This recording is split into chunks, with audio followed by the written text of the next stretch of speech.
All right, now we're back. John Schmidt is at the table. I apologize.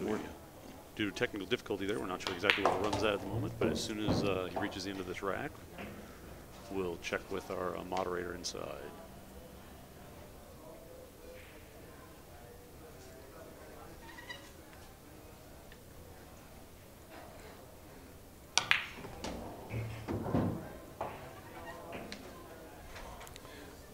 One rail pop over. He's in pretty good position here.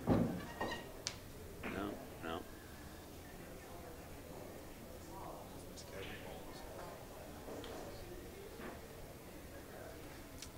Yep. He's going to shoot in the 9 and then coming 2 rails out of the corner. Be coming towards the 7 for a side pocket break shot. Or is he just going to shoot 7? He's just rolling up and going to fall on the lower ball as a break shot. Yeah. If you leave the correct balls at the end of the table, a lot of times at the end of the rack you can, change if you don't get exactly right. But right now he has to get exactly right on this break shot.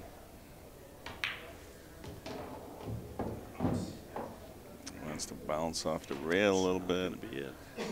Got a little straight.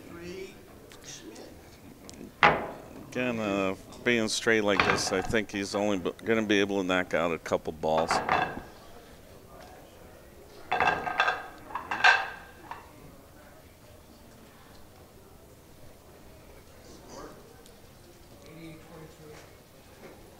All right. 88. 23. That's what we heard. There we go.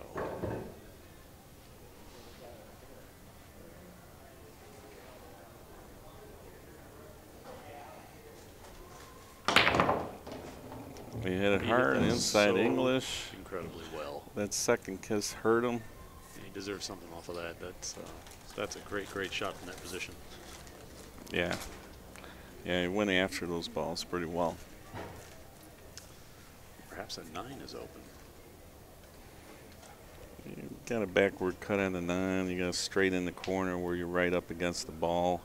I need a nice little nip stroke, where you don't push the ball here. Difficult shot.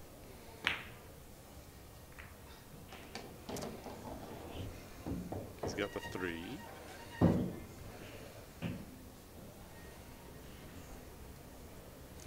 It's working hard. Working hard here. Draw out of there. Yeah.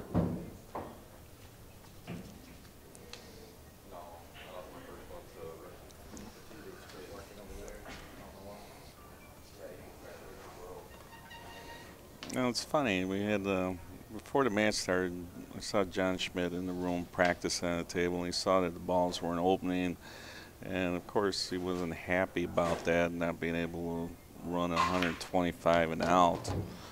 But I also told him I thought it was in his advantage that the balls weren't opening because the way he works around the rack, I think he has a little more straight pull knowledge than Johnny Archer. In terms of bumping balls and being, having different ways to go, and you got to be able to switch your thinking here.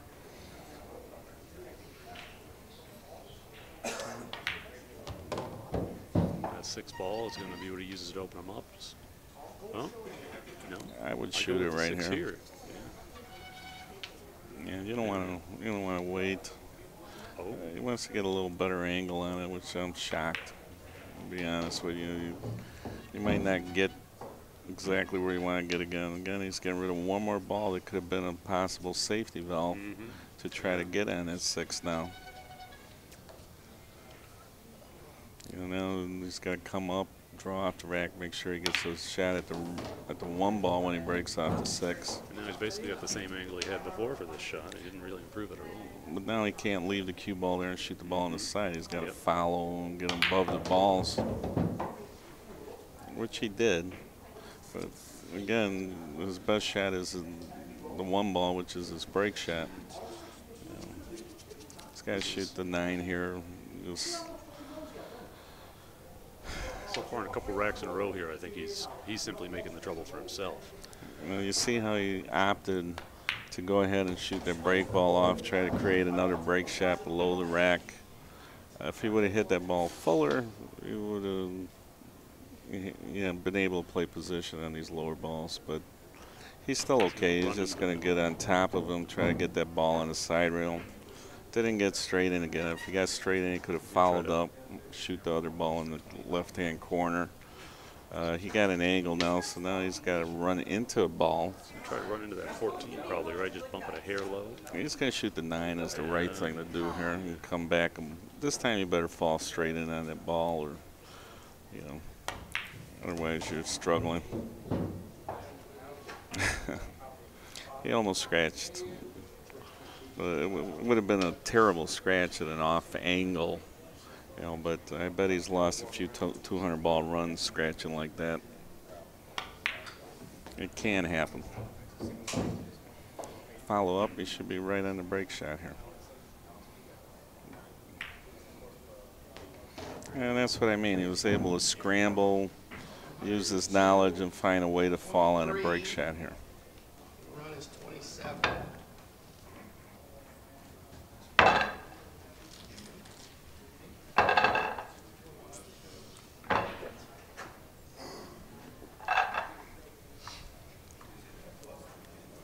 Oh, I know. I know. I like doing it my way. John Schmidt is about 23 balls away from winning. So that means Johnny Archer, who has 23, needs John Schmidt's score of 102 to win. Interesting little, I don't know why I think of those things, but you know, I do.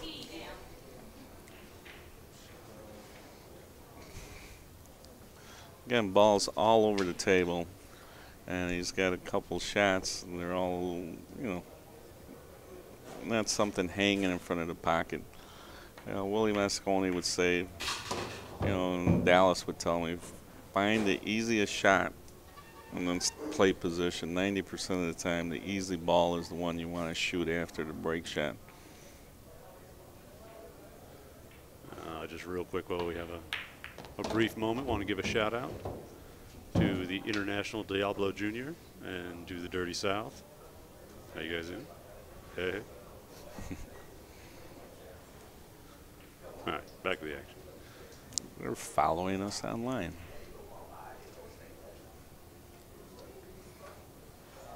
The ball you have in the corner pocket, you don't really want to shoot that right away, because if you break the rack and you get stuck, you know, that's a built-in safety valve that you can make from anywhere, even if you had a kick at it. Mm-hmm. You know, so even though you want to work one side of the table and back, you know, leaving that ball hanging in the pocket might not be a horrible thing.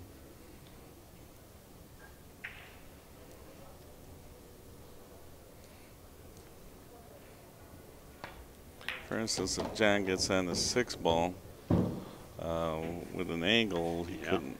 The last shot, he could have shot the 6, went into the rack, he would have had that ball hanging as an out ball. Mm-hmm. He's just going to roll up, you know, try to get to the bottom rail. Did he want to keep this angle on that bottom ball going to the stack?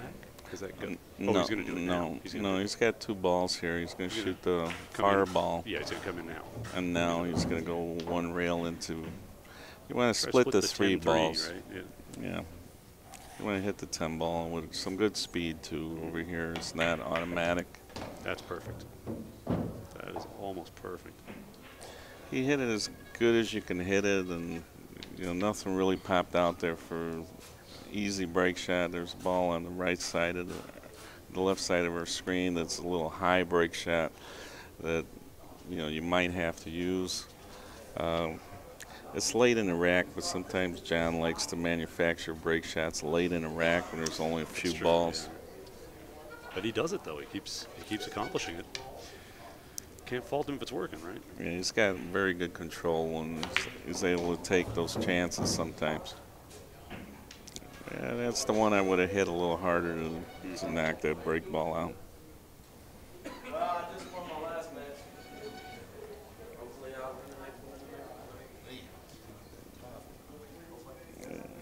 9 ball in the corner is probably a good way to go. I think I just heard John say, But it's not that tough, but I'm making it that way. And that's kind of what he's been doing here these last few racks, yeah. he's getting through them, though. That's the most important part. There, we almost got the break shot out there. That's good. I think that's out there. Now you got that 8 ball hanging that you've been working on. I would have shot the combination into the 8 here.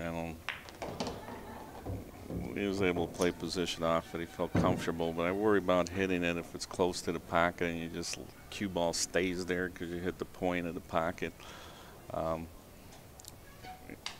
He felt very comfortable though, shooting it that he wouldn't run into the point.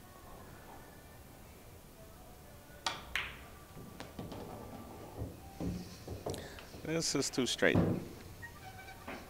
Might have to shoot the 8 ball and come up 2 rails unless he can slide over for the yeah, for the 8. He's going to draw off the 9 and shoot that. It's a 7 ball, actually. Shoot that 7. Yeah. 2 rails inside English above the rack. He's seeing what the parameters are and the maximum spin or not maximum spin. Maximum spin will get you a little straighter if you hit it hard enough, and that was well done. Very well done. Got his way through there. 116. He needs less than a rack, 9 balls. A little over half the rack will get him the win. 39.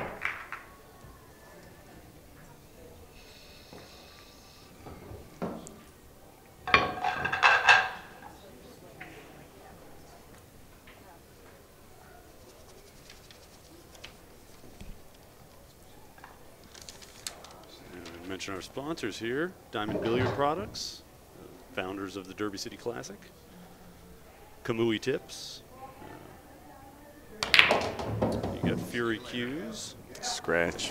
Ooh. Wow. Oh, slipped down off of that. Wow, you hit it with a draw and you slide off the bottom of the rack. It acted like a follow. That's tough.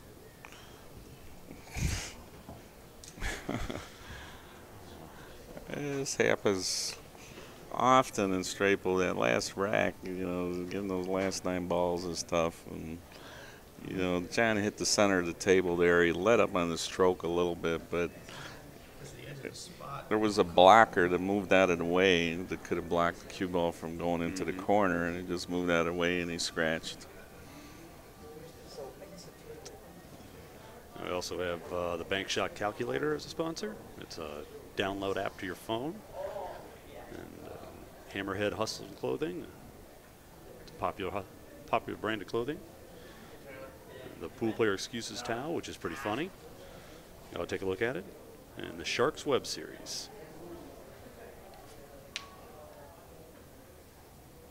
Yeah, if you've never made an excuse playing pool, you're not a pool player.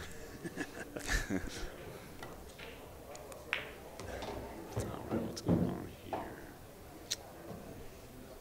Caught that ball a little thin. He was gonna use the 11 to go right into the stack then, but if he can shoot the 6 ball, if he can shoot the 6 and roll up a little bit, and, you know, then he can break with the same ball.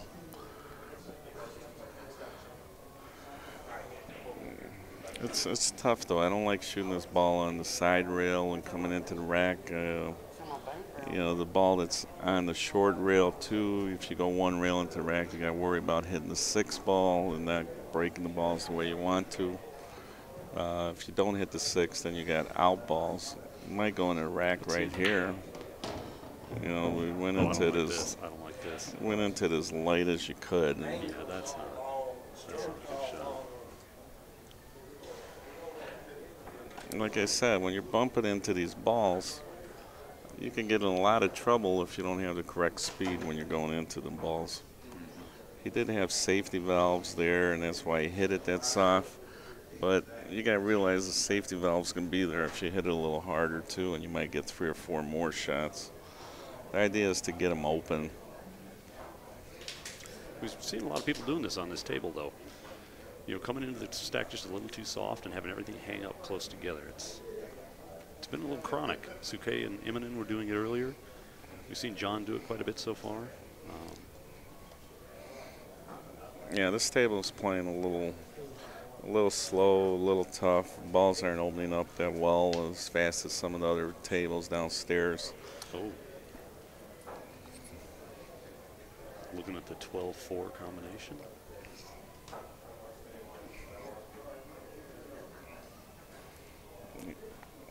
Anyway you look at it, you're shooting jacked up. Yeah. Oh, no. He was just afraid of the shot. Shazam. Tough little stroke. You don't want to foul the ball, so he tried to get off it as quick as possible. Yeah. And left John the up a 6 much. ball. All right, John, get there. What do you get? 2? 2. 2, I So believe. +2 and -1 is a +1. And he just bumped that 10 out of the way, so now Schmidt can shoot that 6 that Johnny didn't have.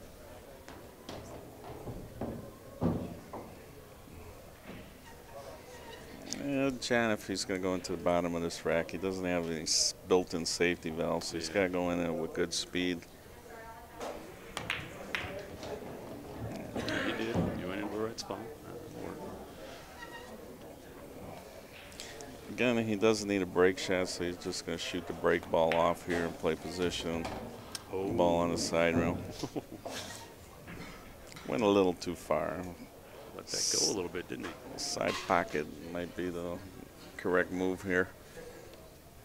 He's going to shoot this and try to run into the 9, I think. Yeah, you run into the 9, you can scratch. He's going to hit it, try to avoid it. And Oh. my God. What is that? Hit it with inside English and almost scratched. This is a classic example of getting to that final rack where you don't need any particular strategy except to pocket the balls and then having trouble doing it. Yeah, it's amazing. You know, you only need 9. You only needed 10 balls. Yeah, he'll make the backward cut into the corner pocket or in the side. He's rolling it, trying to knock that ball off the rail. Oh. Don't breathe. Ball hung on the lip and just dropped in. You need a lot more than 3. Hope they're giving them good information here. But they are open. Johnny, No, is that? you say he's playing for 2. He does he must have remember? had some balls earlier this rack that we forgot No, about. he's forgetting that Johnny made the first 2 balls. I think John made some balls before. Yeah, John made the first 2 balls. So technically he needed 3 there. Okay. Oh, there it is. There you have it. And he's beat me like 14 times in Mark 2 this of my up. careers. Trust me. He makes me as nervous as anybody. John Schmidt advances to the semifinals. Indeed.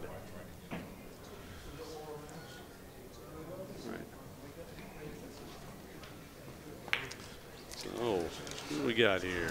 Who comes up next? Do we know? I didn't just flick. I almost rinked it. I'm telling you, these shots right here.